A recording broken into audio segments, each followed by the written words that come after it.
Hello, I'm Elaine Petruccelli. I'm from Book Passage, the fiercely independent bookstore in Corte Madera and San Francisco's Ferry Building in California, and on bookpassage.com. And we're so happy to be able to be here tonight with you live. And I know there are people from all over the world watching, and we just welcome all of you. Thank you so much for being part of this and for supporting Book Passage through these very strange times and always. And we're so glad that you have been joining us for events because it really uh, makes us remember why we love our jobs as booksellers and authors. I'm so thrilled tonight to be introducing an author whom I did not know until a publisher from HarperCollins, Jane Byrne, told me this is a very special book, and indeed it is. It is The City of a Thousand Gates by Rebecca Sachs.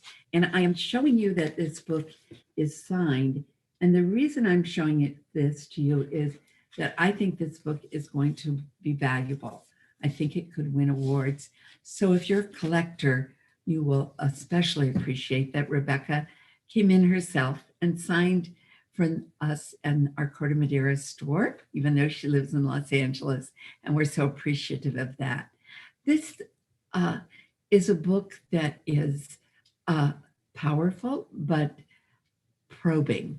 The characters are many. And, in less skilled hands, that can be a real problem when you have so many characters who are so important to the story. But this woman in this first novel has made us care about all of the people on both sides of the thousand gates of the city of Jerusalem. And as we see how each family is uh, feeling through the experience that Rebecca will be telling you about, I've read quite a bit about Israel and Palestine. It's something as a Jew I care about deeply and worry about. And all of those books are important. But the beauty of The City of a Thousand Gates is that I came to really know these people and care about them so much. So I am so happy that Rebecca has written this book and that she's going to be with us tonight. And I need to tell you that the audio of the City of a Thousand Gates is brilliant. And that is because Rebecca chose Lamis Isaac, the fabulous actor and brilliant audio narrator, to be the voice of this book. And it really makes a difference. Lamis, as you probably know, is a well-known actor and writer. She's the founding artistic director of Noor Theater. She has her own plays that she has written and directed. I believe that she has something coming soon. And what a talent. I'm waiting to see her play that I know she's working on, A Good Day to Me, Not to You, about being in a rooming house in New York City run by nuns, which I believe she actually has done. And if you're interested in children's books, she has just narrated a book I have come to love called The Magical Reality of Nadia. Just wait till you hear that. It's Bassem Sin Yosef wrote the book, but do the audio if you can. So I am going to sit back and enjoy this hour with Nassim and Rebecca. Thank you both for being here. Thank you, Elaine. What an intro. I'm just blushing and tickled and coming to you live from my closet in Los Angeles where I do all my recordings. Hi, Rebecca. Hi, Lamine. It's so fun to be sitting with you and talking about the book. I had such a great time recording it, and all of our conversations leading up to the recording were so meaningful because the book is so meaningful and so beautifully observed. And it was such a joy to voice these characters. Um, but I think we're going to start off with you reading a passage from the book, which I'm excited about. I know, what a reversal. I was thinking as I selected the passage, I was like, I'm more nervous than usual because I mean, I'm not exactly the voice of the book. I'm not the one who made that interpretation. So I hope I do you proud. No, you're doing you proud and us proud. I'm going to mute myself. So I'm going to be reading from the first chapter, although not the initial pages of the first chapter. And at the point where I'm picking up, we have jumped around to several points of view in Tel Aviv and then in Jerusalem. And the last point of view we left was of a 19-year-old Israeli soldier who is guarding a checkpoint between Bethlehem, the Palestinian city of Bethlehem, and Israeli-controlled Jerusalem. And we are now switching into a new point of view. At the crossing into Jerusalem, Samar tries to hold on to herself. She edges into the cages of checkpoint 300, single file in a line of people with permits to cross. She knows she is lucky that she did not have to travel in the morning, when the men arrive as early as 4 a.m. to cram themselves into the winding walkway of cement and bars. Even now, early afternoon, she has waited over an hour to get to the head of the line. Bodies push against Samar, everyone pushing up to the front, pushing their way to the soldiers. A mass of people constantly at risk of trampling themselves. Nearby, someone's festering sweat is giving off the overpowering smell of onions. Samar has her awiya ready, her entry permit carefully folded. There are only 5 people ahead of her. Each person waits until the turnstile beeps green.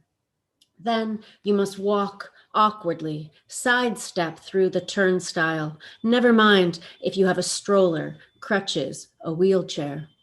In the autumn, she read a brilliant article in Kipar about the nature of the turnstile at the Israeli checkpoints, how they are specifically designed to be difficult to maneuver, that what seems like a malfunction is in fact a form of tactical degradation. Samar herself has written about checkpoints, papers in Arabic, English, German.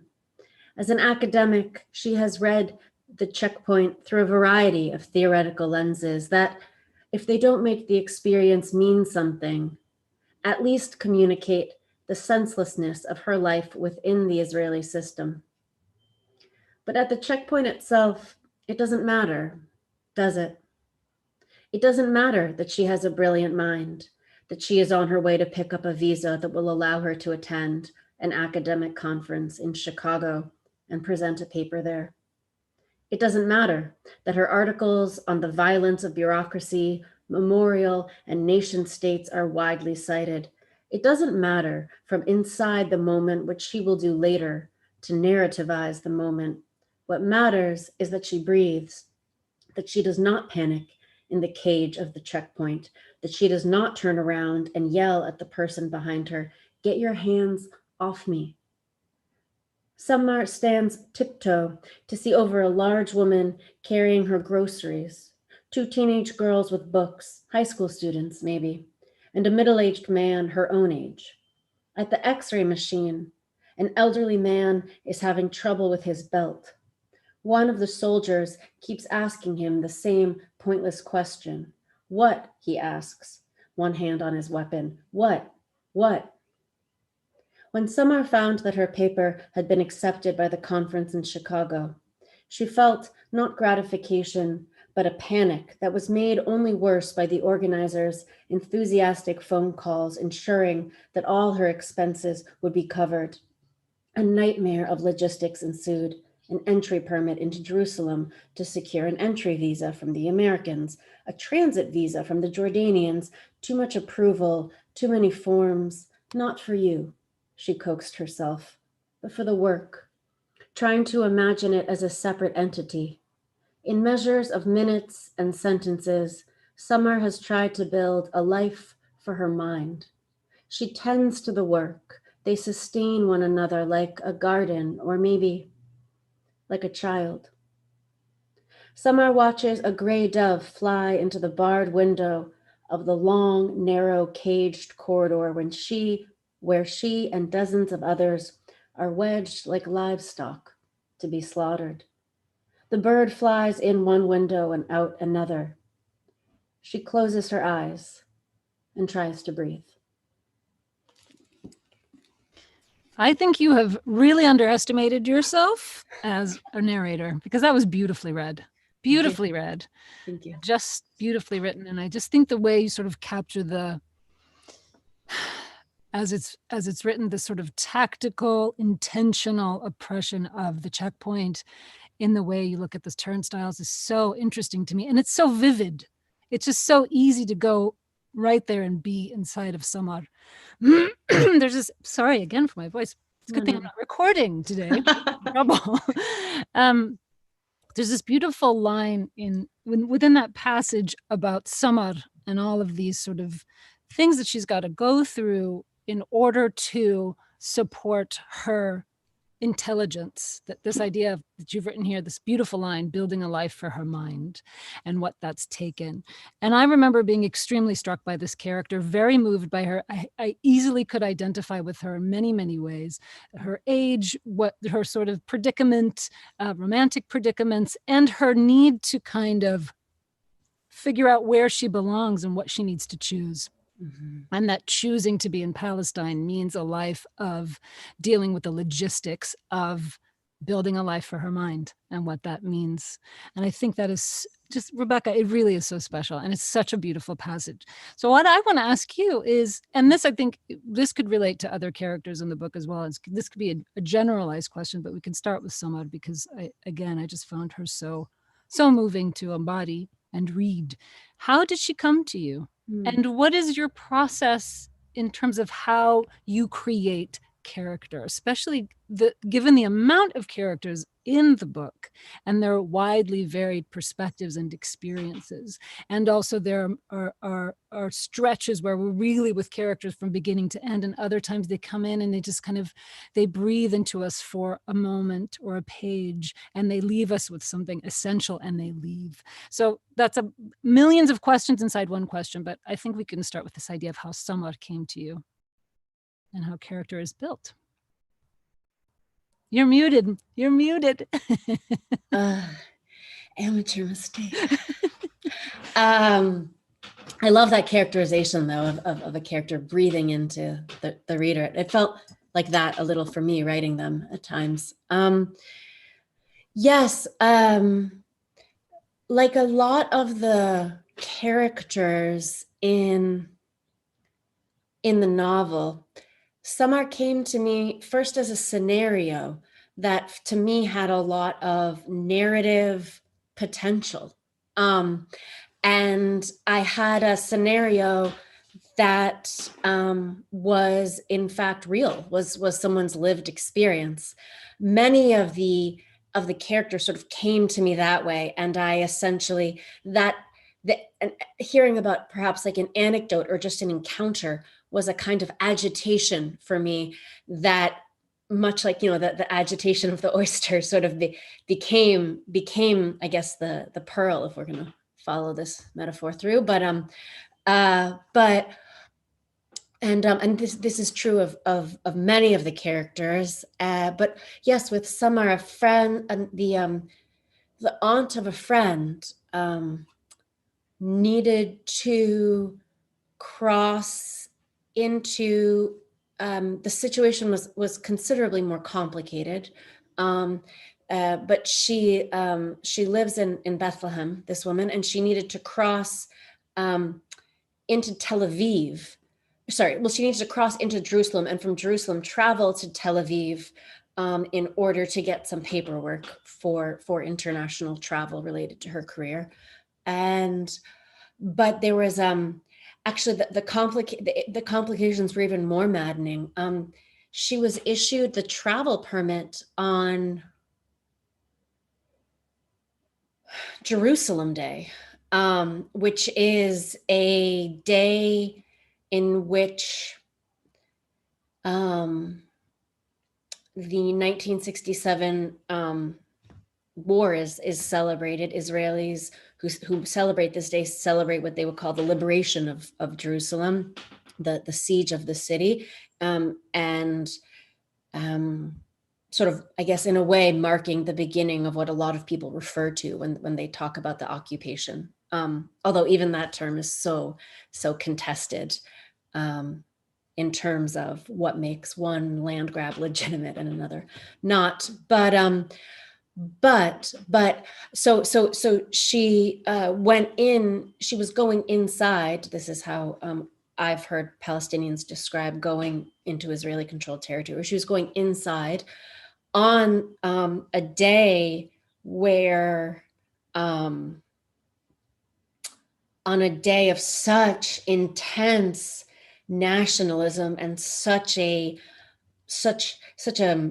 real sort of direct conflict of two completely opposed narratives, and all of this was sort of happening and then which she had to navigate through, with really the goal of just sort of making it to her destination without something unpleasant or worse happening.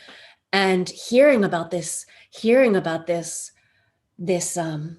just hearing about not just the tremendous logistics, which I was very familiar with by the time I heard about this, but the profound alienation of her experience. And for a day whose celebrations I've witnessed maybe with kind of like a mild detached interest, like, oh, wow, that's something, but which, so I think maybe feeling this kind of imperative to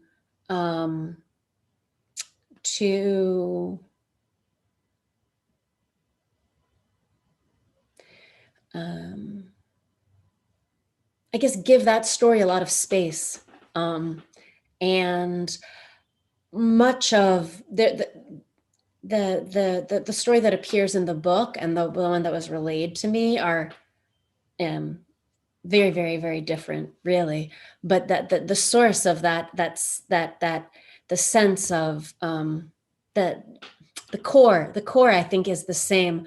The logistics of going over the experience of being inside Israel on this profoundly articulate nationalistic day, the sense of being read, and being very aware of how she's being read as a Palestinian, and also of sort of maybe a certain amount of being a little limited in how to read the Israelis she encounters. All of this felt, I don't know, critical to me, and so much more, not just interesting of any story about any time I've crossed a checkpoint, but truer, revealing much deeper truths about the nature of a political militarized boundary that in this woman's experience was the truth of the checkpoint. And if I wanted to write about boundaries and checkpoints,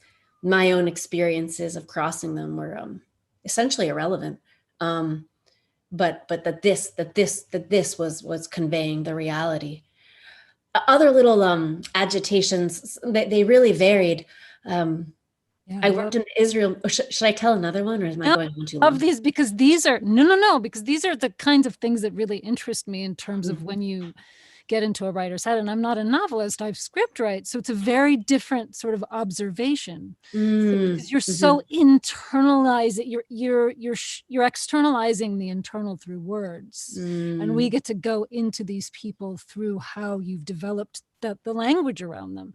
So I think I love hearing, and I like how you describe it, the agitations. So please, yes, I'm like absorbing this kind of talent that you've presented, and please. So, well, okay, good. Thank you. Good. I always worry that I get excited, but it seems like we're on a good course. So another one, very different.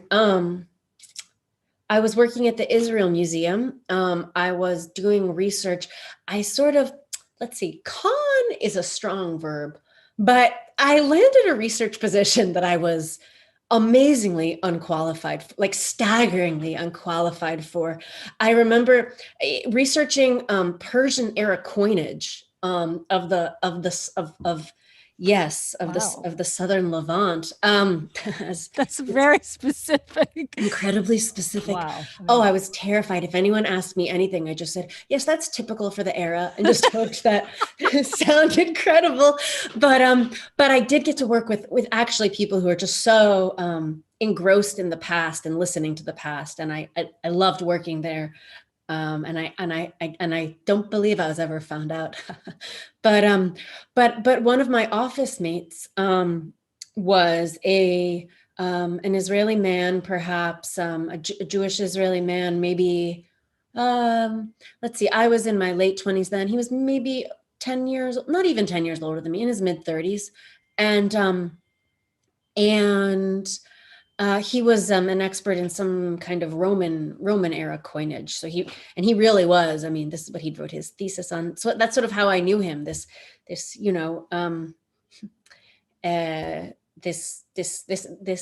expert, quite focused and studious and a little hunched and lean and always over his coins. But one week he said, I'm not going to be coming in for a week. I have reserve duty with the Army.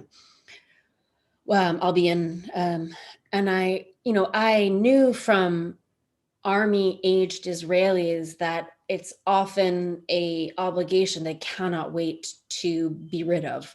Army-aged Israelis are what I was hearing was often, like they're sort of counting down the days till they can go on their post-army trip to like Thailand or South America, which I think is even reflected in that first chapter, Honor with Ori, and he's not really thinking about the implications of what it means for him to be in the position of power he's in. He's, thinking about his most recent post on Instagram. He's a kid. He's a kid. It's striking. Yeah. He's a kid. And anyway, so I was sympathetic to my office mate. I said, oh gosh, like, I'm so sorry. It's like, you're never finished. They never let you go. I said something like that. And he said, are you kidding me? He's like, I have a young kid. Like, I'm going to get to go like ride around a tank in the desert for a week. I'm going to sleep in a tent. I'm going to eat junk food that my wife won't let me eat. He's like, it's a blast. And I couldn't believe it. Like for me, everything always when I was there had such weight and such sort of heaviness and profundity, in a way. And for him, I was like, oh, this is just a laugh.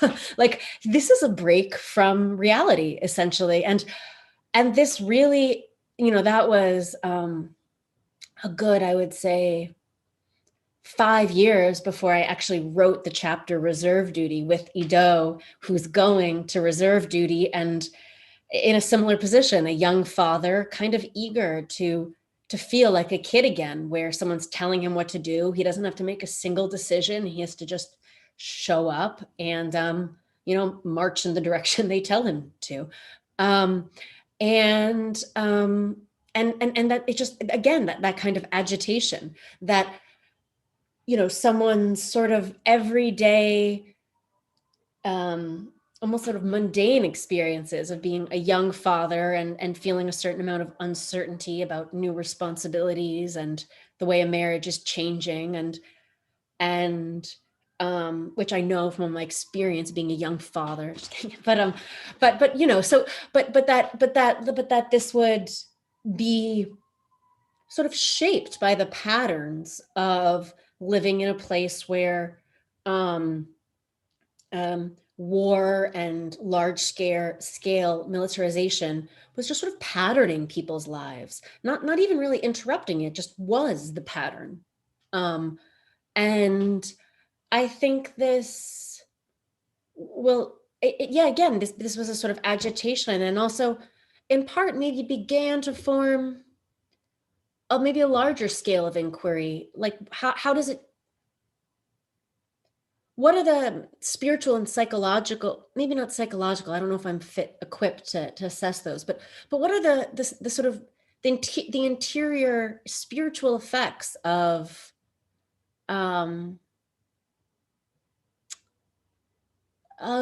of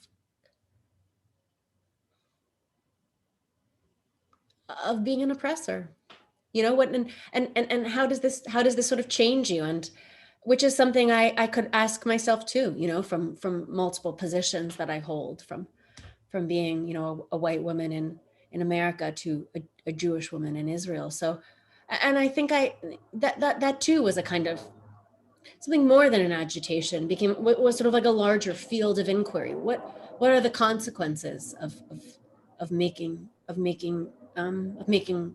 life in a place where you will have that role? Mm-hmm. Um, and yeah, so but there's so many of those, so many stories where someone, maybe it was just an offhanded remark, you know, and it kind of lodged in me, and then maybe years later emerged as a chapter where I could control the narrative elements.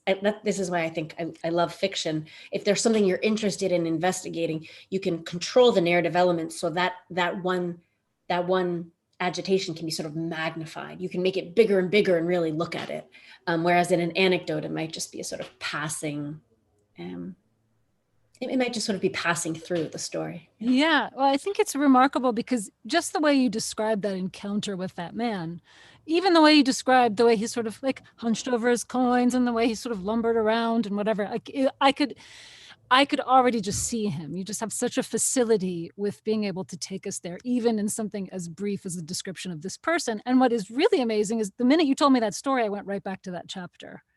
And it's just kind of like that sense of being able to expand that and watch it sort of blossom. And I think this kind of leads me to another question, because I will ask you another sort of question around the sort of agitations and anecdotes around a big event in the book that I found really, really fascinating. But when you're taking, as a part of your process, or as much as you want to share, because so much of it is personal and sort of, you know, working within the ways in which writers work. But when you take a moment like that, or when you take something that passes through you like this, what then do you do when you are working to incorporate it into a story or expand it into a story? Do you take a bunch of notes? Do you launch right in? Do you map it? How does that process happen for you? I'm so fascinated to know that about novels. So I know for myself, I generate a lot of material, and most of it does not, no one else will ever read. And so I think for me, a lot of it is maybe there's something, I have a kind of like a starting point, something I know. So with the Samar, with the anecdote that launched me to Samar, it was crossing into, it was this sense of crossing in, essentially. And there was, I knew, so I knew I was going to start with that. And I was just going to essentially write and write and write until I sort of, it almost feels like snagging on something. You sort of snag on something and you're like, okay. And then, Love that. So perhaps it would, sometimes you can do it, you know, in a couple sentences. Sometimes you do it in 25 pages. There was so much material, you know, initially in the story, Summer was going in and there was a woman helping her. And this was closer to the original, to the anecdote I heard. There was a woman helping her fetch the papers, who was sort of acting as an intermediary. And eventually I did away with that character.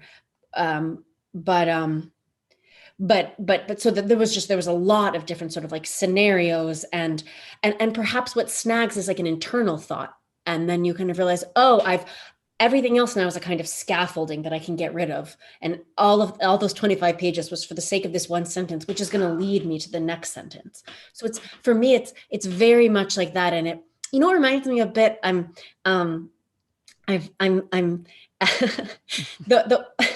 been doing a lot of crosswords with, it's quarantine activity, I guess. Yes. And it feels a little like that, almost like you find something, you have that, you know, the 3 down, you've got that. And then you're kind of building out from there. And it does feel a little maybe like that, or at least for me, you know, I'm sure there's writers who can kind of strike out far, well, strike out boldly, I mean, and then fill in, but not for me. It's always progressing in these in sentences, and producing so much material that I don't use, but that never feels wasted. That's so good, Rebecca. That's so good, because it sounds like what I'm hearing. I'm really interested in this. I'm actually designing a sort of playwriting workshop for these women in Lebanon that I'll be doing next month. And so I'm kind of like, I've never taught this. I don't know. So you kind of like, you know, I can just sort of explain what I've learned and experienced. But what I'm hearing from you is that this idea of a snag, and that you've created all this scaffolding and then realize, okay, you built it just for that line, is a stunning way to describe your process. Because what I'm hearing is you write through until you get to that space of what you need that starts to build and build and build. And I think for anybody who's listening, who's a writer, an aspiring writer, this idea that you're generating all of this material to get to something as juicy and essential as the right line, that will then take you, like you said, to the next line. It's so well described. I think is so a kind of profound understanding of a process. So thank you so much for sharing that. I love that. The snag. I'm going to use that somewhere. Oh, I'm so glad. Myself. I'm so glad. Oh, I'm so glad. I'm so Yeah. glad. It must, I mean, I wonder. Yes. I mean, it's interesting when I'm hearing how I write. You know, it's funny talking to a playwright. I struggle with dialogue quite a bit. I've gotten better, but it's hard for me because I think the way I write, I love that sort of writing into, you know, that there's something more sort of under the surface a lot, I think, in good dialogue that I've learned to, that I'm getting, let's say I'm getting better at. I've learned to sort of like approach, but I used to have these almost, it was like something from the Symposium, you know, it would be like 2 people talking in paragraphs, revealing their innermost selves with clarity, being received and responded to. You know, it was Yeah. essentially like, I think I wanted to write dialogue the way I write narration. And so I'm sure I would benefit from this workshop, but it sounds like it's. Well, I think what's really striking about what you're saying is I think a lot of that, you know, that's certainly how I started writing. I mean, I came to it through acting and doing it, being a theater actor. And so it was kind of like you're receiving all of this information about how to write because you're acting it. And I think, right, what is said is just as important as what's not said in script writing, in both film, TV, and in all of the mediums of sort of script mediums like that. But with novels, we don't see anything. We see only through you. So it's really interesting to me. But similar to what's not said, as you say, I think my dialogue became not just believable, but interesting, which is more important to me. When I began to really understand the value of miscommunication. Yeah. You know, and how much that, first of all, that characterizes so much of our lives, but also miscommunications are so narratively rich. You know, it's like 2 truths for the price of one, the one that was said and the one that was heard, you know. That's great. Yeah. And so I think that helped for me a lot. And that's another kind of like the unsaid, you know, but a lot, someone asked me that. It was, I thought it was a good question. Someone asked me, you know, why do all these, like, you have so many marriages where they're always misunderstanding each other? And I was like, well, I mean, that's what has more narrative value than a secret? You tell me.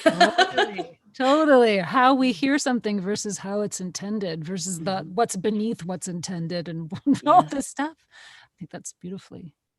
Yeah. Oh, that's making me think. I need to like download all of this for my workshop. So thank you, Rebecca. I have a question about the sort of the big event that takes, one of the biggest events that takes place in the book is between Noor and Ori. And what they experience together, and then what they experience, how those experiences sort of cross into them as they go back to their communities. What took you into that event? Was there something that inspired that, or a question that you wanted to answer, not necessarily answer, but explore that created the conditions for that unfolding? I'd really be interested in that because there's so much to say about it. Yes. So that event, which I think it's okay just to Should we to just name. Yeah. So there's an explosion. There's an explosion. That event actually started as a kind of challenge to myself. I could sense my instinct as a writer, maybe especially as a younger writer, younger in the sense of this being my first novel, that I wanted to control a lot of the outside elements so I could really focus on the character's interiority. Like I had a lot of early drafts of the novel where there were like very long car rides where people were like remembering their childhoods, or there'd be a conversation and someone would get up and go to the bathroom for like 8 pages so that someone else could be alone thinking, and I could see myself doing this, that I was trying to, I didn't trust myself, I guess, to do 2 things at once, to have outside events the character's reacting to and simultaneously have them processing internally, remembering, contemplating, essentially. I think I just, at first I kind of lacked that, let's say that confidence and probably the skill, if I'm being honest. It was something I built. This novel taught me to write, period. Sorry, it's May. It was May and Ori. Not yes, Noor, yes, right? yes. May and Ori. Sorry about that. Yes. I mean, I got it. But yes. So, I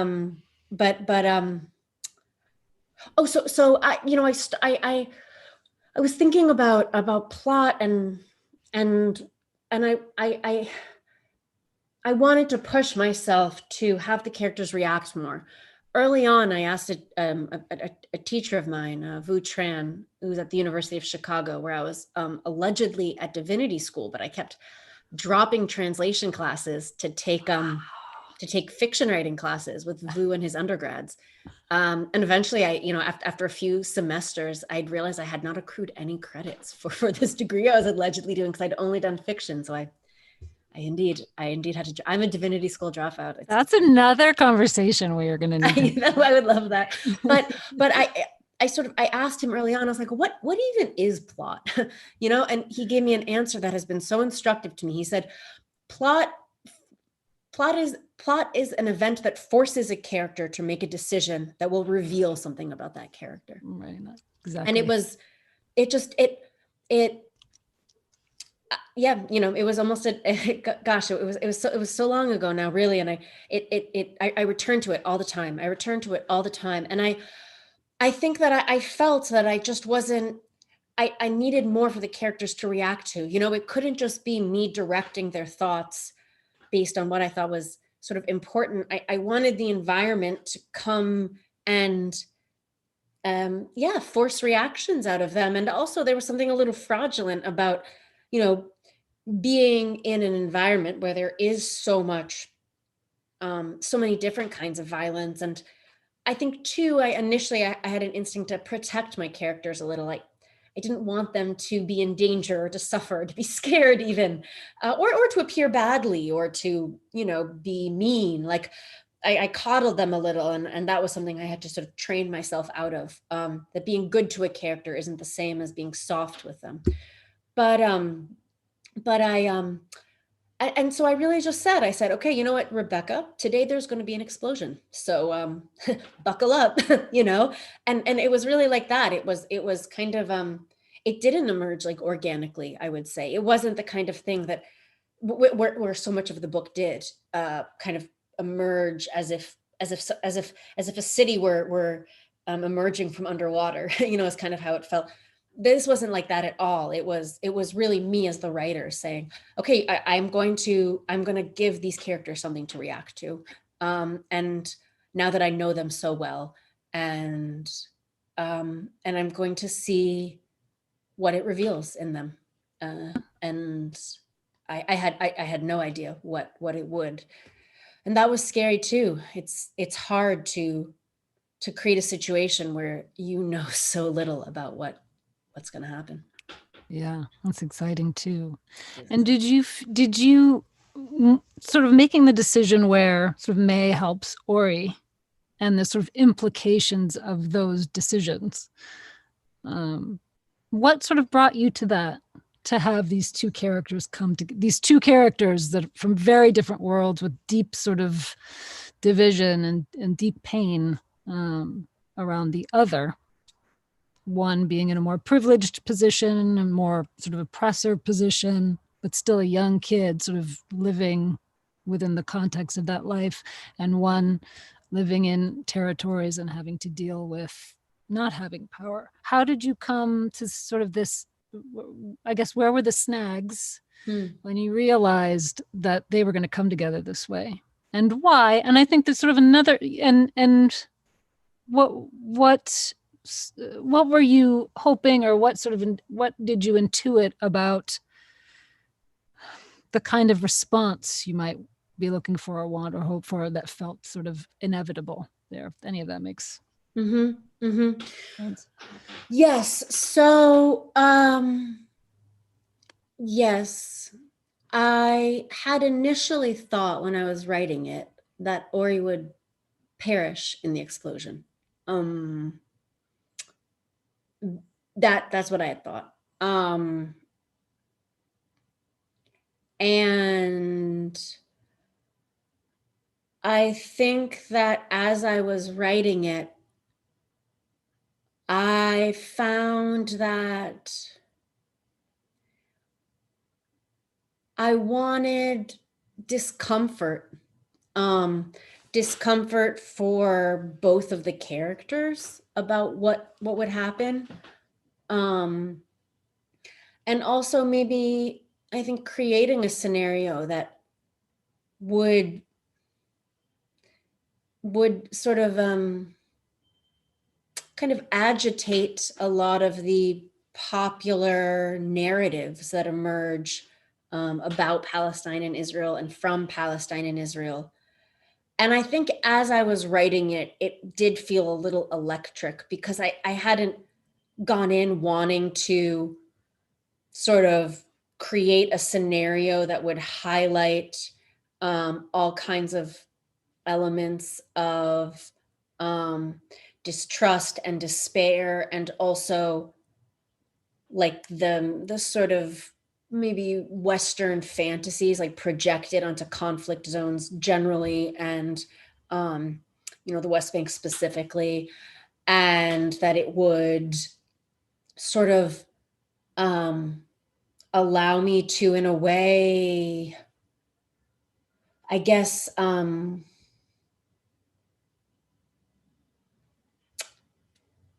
illustrate maybe some of the sort of the nuances about how we see and how we tell stories, illustrate or literalize things that are sort of difficult to articulate.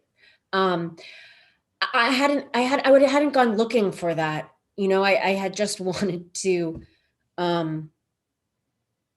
make my writing a little less stagnant. But as I was writing it, I kind of understood that in a way this was, I had sort of accidentally found a way to kind of illuminate and contrast and draw into sort of question and conflict all different kinds of competing narratives, and also maybe even confront myself as the person writing the book, as and that was all kind of, it almost felt like a kind of grace, because it was not like I'd gone looking for that. And but as I was writing it, I understood, like, oh, I'm going to be able to do so much more with this than I had thought. And I was glad too then to have two characters who are so astute when it comes to analyzing narrative. One being Samar, who we heard from, who thinks so much about nationalism and narrative, and the other being Vera, the German journalist who sniffs out a good story, and thinks a lot about how magazine stories are produced, and is very critical of that. Maybe not so critical of the role that she's playing, and all kinds of maybe blind spots she has. For example, maybe the limits of her own, the limits of intersectionality, let's say, of her own feminism, just for example. But then I was so glad that I'd had these two characters, Samar and Vera, who were sort of then almost prepared to read this image that had emerged from this explosion. And I guess maybe speaks too to my own prevailing, I guess, sort of obsession with narratives, and in a way, everyone in the book, I suppose, being in some way obsessed with storytelling. Yeah, absolutely. I just wanted to sort of shout out to everybody out there. If you want to ask a question, now is a good time to put it into the YouTube chat, and then it will get relayed to us. We do have one that maybe I'll throw at you, Rebecca. What do you think about this question? Do you have any rituals around your writing practice? I know we covered a little bit in terms of generating a lot of material and taking anecdotes and as agitations. There's something around how often do you write and where do you write? That's also kind of. Yes, I love a good, I love a process question. And I'm always very curious about other writers. Like, oh, you write longhand? Great. But what kind of pencil do you use? Or like, are you a gel pen? Like, I actually love the details. But yes, I do try to write every day. When I was writing this novel, I certainly wrote every day. In quarantine, I found it a little harder because everything's harder. But I like the question ritual, because I do treat it as a kind of ritual. I don't know about other prose writers. Like, I don't know if it's like this in playwriting, but among novelists, I've noticed there's a real like tendency towards suffering. Everyone's always talking about like how early they get up and like how much they hate writing, essentially, and how like every sentence is agony and they just beat their heads against the desk. And like, I mean, I have to admit, I try to like find a lot of joy in it.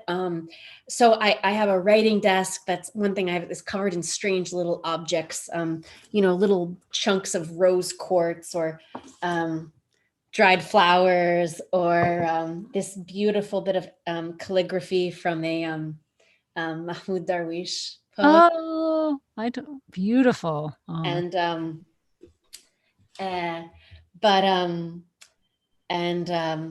what else? Oh, photo of my sister. Hi, Katie.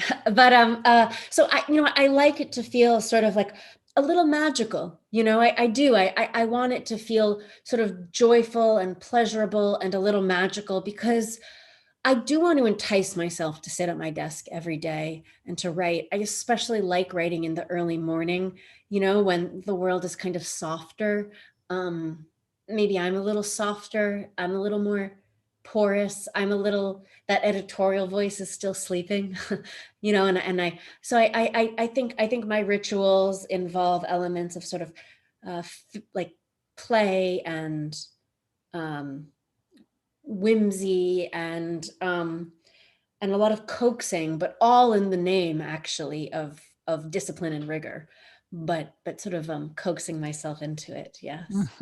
I once heard a novelist, and I can't remember who. Gosh, who was it? It was an interview with the novelist, and she'd said they were having a conversation about writer's block, and she essentially said, "I don't believe in it. Either you're sitting down to write, or you're not. It's a practice." And that really stuck with me because around all of this, like I guess I would have a sort of follow up to this is to the question about ritual is how do you encounter and handle resistance? Yeah, great question. Yes. I mean, I think it does help to be writing every day, because at least then, if nothing you write is worthwhile, you can show up tomorrow and do it again. Right. So it does make a lost day, like a day without, let's say, material that you're satisfied with, a little less tragic, because it's, one out of hundreds you'll have that year. So I think a little is just consistency, which is good to remind myself of. I'm writing I have a new project, and I am finding myself a little resistant. I'm writing for the first time in a long time from the first person, in the I voice, and it's a flimsy little pronoun, that I, it feels so vulnerable, and I'm finding it tricky sometimes. So it's good to remind myself too that just sort of showing up every day and seeing what happens. I bribe myself. Oh yeah, with what? Yeah. Treats. Yeah. There's nothing like a nice brie to get you to sit down for another a wheel of brie off to the side, just waiting. Knowing that it's out of the fridge, getting to room temperature can really get you through that last 45 minutes, I have to say. So good. So yeah, I do like treats, and so I do try to sort of coax myself in it. But do you mind if I ask I'm always collecting tips? Sure. What are my rituals? Or especially for getting through resistance, because I am struggling with that a little right now. I mean, I would say it's very similar to what you're talking about in terms of being consistent, because when I'm not, it's so easy to get distracted. So I have to create a container for my day, and it has to be every day when I'm working, especially when I'm working on something, and especially in the beginning processes of something. It has to be daily, and I will save up whatever I'm excited to do for the day until after I get through my writing. That's kind of so the delayed gratification is kind of where I'm at. I was working on this play that Elaine mentioned last year around this time, and it was right when we were really getting into lockdown. And I like to go to coffee shops. I like being around other people that are also writing. I can do it at home, but I really like the ritual of getting a coffee, sitting down around a bunch of people that are writing. But when those got locked down, I started going into my car and taking my car to look over the ocean. I started calling it my car fists. And that would be my ritual. Like I would take my homemade matcha and get all my stuff in my car. And, one time my battery ran out because I would keep the car like not on the engine, but just like partially on. That was exciting. But yeah, I think the delayed gratification is kind of what does it for me, and the everyday consistency of time, and not checking any messaging, email, anything until I get myself into a flow. Yeah. There's another question here. We have like 6 minutes left. Let's do it. Looks good. Yeah. This is from Mira. How do you assure that you're depicting characters and cultures authentically and are sensitive to others? Yeah, I mean, it's something I think about a lot, especially being a woman who's both white and Jewish, writing Palestinian characters. I mean, essentially felt like, a risk I was taking on someone else's behalf, that if I got it wrong, maybe the limits of my empathetic imagination would be revealed. Like that would be a little embarrassing, I guess. But the real risk, it would be that that to participate in the very erasure that I was trying to confront. So it's always essentially on my mind. I don't know if I can assure that I'm doing it perfectly. But I think it has to be a continual problematization of my own work to myself first. That and I didn't write Palestinian characters thinking, okay, how do I not get in trouble for this? Or how do I not get confronted for this? But instead, what would it take to do this with real integrity? And a harder question maybe to answer, but a much more guiding sort of principle. And maybe also not being afraid of difficult conversations. You know, if someone's saying like, hey, you know, this felt really off to me. You know, your privilege is showing here, and that not being the end of the world. You know, finding ways that I could do better, not destroying me, but even in a way being exciting. So I think by making the process continual, making it sort of about my own integrity as a writer and my ability to write from a deeply interior place for each character, to educate myself, both formal studies of the relevant languages, a lot of reading and viewing, a lot of firsthand research and time spent with Palestinian families in the West Bank.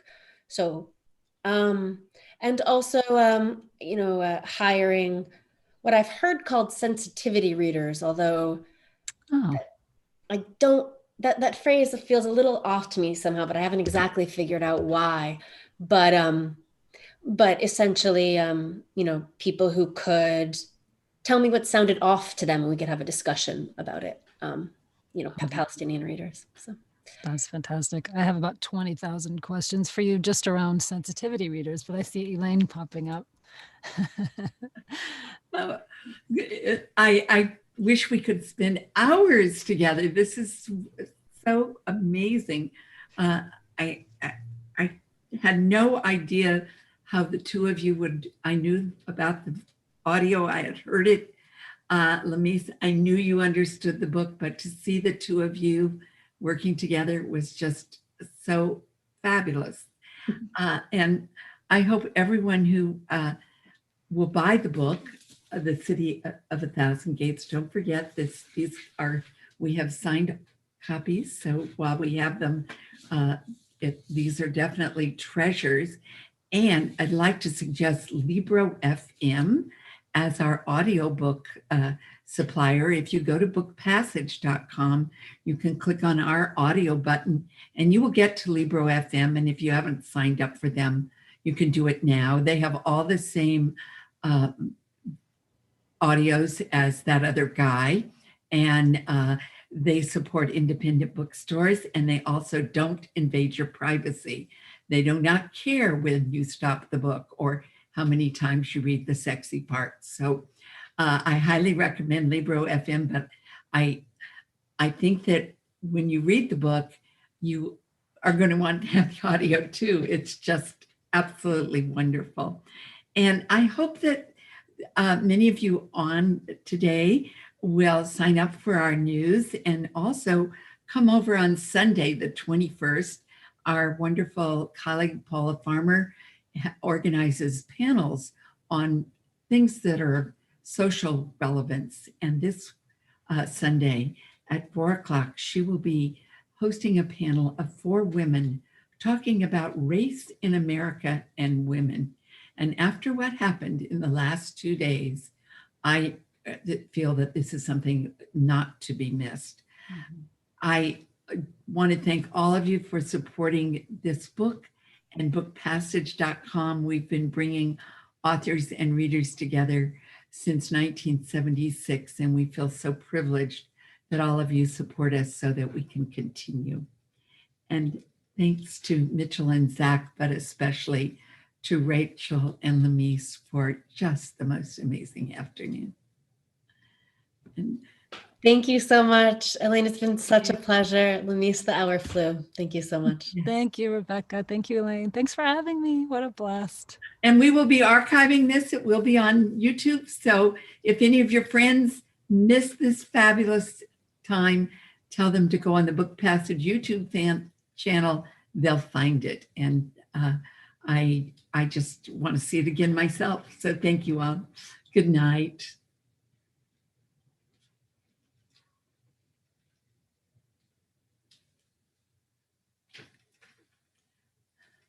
That was great. Thank you so much. Thanks, you guys. Such a blast. What a wonderful time. You know, having read and then receiving the audio and listening to part of the audio, I really felt so kind of worried